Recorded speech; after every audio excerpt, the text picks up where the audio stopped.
میں نے یہ مختصر سی بات اس لیے کی ہے، یہ ربیع الاول کا مہینہ ہے، برکت والا مہینہ ہے۔ اس مہینہ میں حضور اکرم صلی اللہ علیہ وسلم تشریف لائے ہیں۔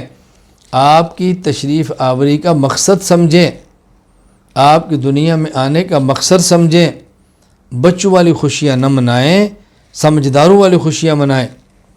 کسی کے گھر میں مہمان آتا ہے، بڑے بھی خوش ہوتے ہیں، بچے بھی خوش ہوتے ہیں۔ بچے خوش ہوتے ہیں کہ مہمان آیا ہے تو آج چاول پکیں گے، مہمان آیا ہے بریانی پکے گی، مہمان آیا ہے سویاں پکیں گی، بچے اس پہ خوش ہیں۔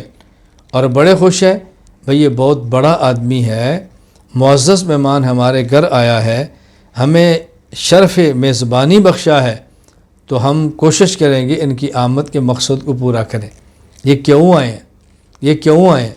تو بچے خوش ہوتے ہیں کہ ان کے آنے پر پکے گا، اور بڑے خوش ہوتے ہیں کہ ان کے آنے کے مقصد کو سمجھ کے ہم ان کی ضرورت کو پورا کریں گے۔ تو رسول اللہ صلی اللہ علیہ وسلم دنیا میں کیوں تشریف لائے؟ اس مقصد کو سمجھیں۔ صرف ان کے آنے پر جھنڈیاں لگانا، ان کے آنے پر جلوس نکالنا، ان کے آنے پر مٹھائیاں تقسیم کرنا، اس کا مطلب یہ آپ کی آمد کے مقصد کو سمجھا نہیں ہے۔ میں ایک بات عرض کیا کرتا ہوں بات سمجھانے کے لیے، رسول اللہ صلی اللہ علیہ وسلم کی آمد کا مقصد اور اللہ کے نبی کے دور کی بچیاں بھی سمجھ گئی تھیں، اور آمد کا مقصد آج کے بڑے بھی سمجھنے کے لیے تیار نہیں ہیں۔ جب رسول اللہ صلی اللہ علیہ وسلم مدینہ منورہ میں تشریف لائے ہیں اور آپ مدینہ میں داخل ہو رہے ہیں اور استقبال ہو رہا ہے، اور بچیاں کیا پڑھ رہی ہیں؟ طلع البدر علینا من ثنیات الوداع وجب الشکر علینا ما دعا للہ داعی ایھا المبعوث فینا جئت بالامر المطاع۔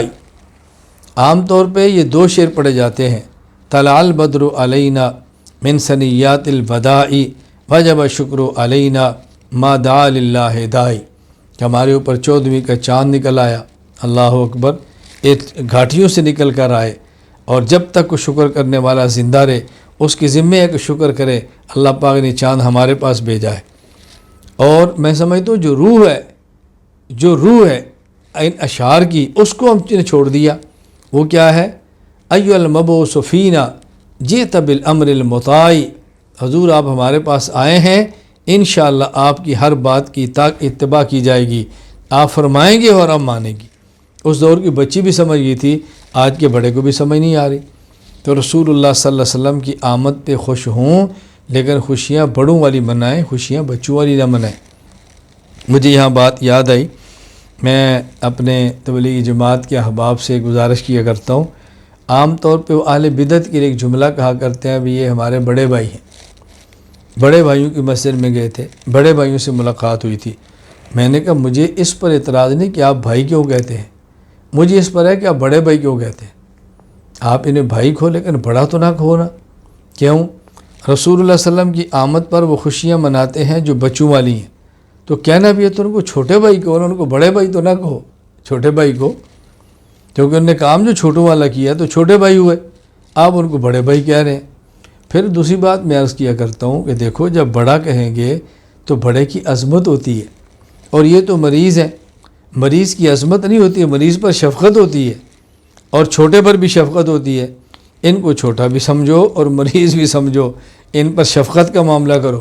ان کو بڑا سمجھو گے تو پھر عظمت اختیار کرنی پڑے گی، اور جب عظمت ہوگی تو اللہ کے نبی فرماتے ہیں من وقر صاحب بدعت فقد عان علی ہدم الاسلام، جو بدعتی کی تعظیم کرتا ہے وہ گیا کہ دین مٹانے میں اس بدعتی کی مدد کرتا ہے۔ تو ذرا یہ بات سمجھیں، میں صرف گزارش کی ہے کہ بات سمجھنے کی کوشش کریں۔ تبلیغ ہمارا کام ہے، ہم نے کرنا ہے، اور ہمارا کام ہے، ہم نہیں کرے گا تو کون کریں گے؟ یہ ہمارا کام ہے اور کرنے والا کام ہے۔ اللہ تعالیٰ میں یہ بات سمجھنے کی توفیق عطا فرمائے۔